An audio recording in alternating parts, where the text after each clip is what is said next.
Hi అండి. ఈరోజైతే వంకాయ ఉప్పు చేప కర్రీ అయితే చేస్తున్నాను. దీనికోసం వాటర్ బాయిల్ అయిన తర్వాత దాంట్లో ఉప్పు చేపలు వేసుకొని ఒక 5 మినిట్స్ వరకు అవి పక్కకు పెట్టేసుకోవాలి. ఇలా అయితే ఉప్పు కూడా తగ్గిపోతుంది. ఇప్పుడు వంకాయలు కట్ చేసుకోవాలి.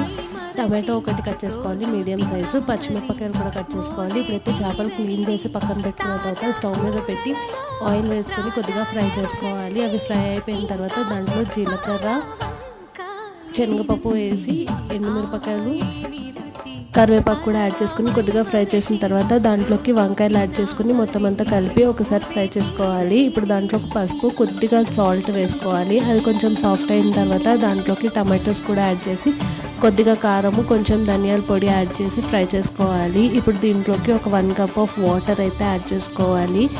ఇవన్నీ యాడ్ చేసుకున్న తర్వాత ఒకసారి కలిపి మూత పెట్టుకొని సిమ్లో దాన్ని ఉడకనివ్వాలి. ఈ ఫుల్ వీడియో లింక్ అయితే డిస్క్రిప్షన్లో ప్రొవైడ్ చేస్తున్నాను, చూసేయండి.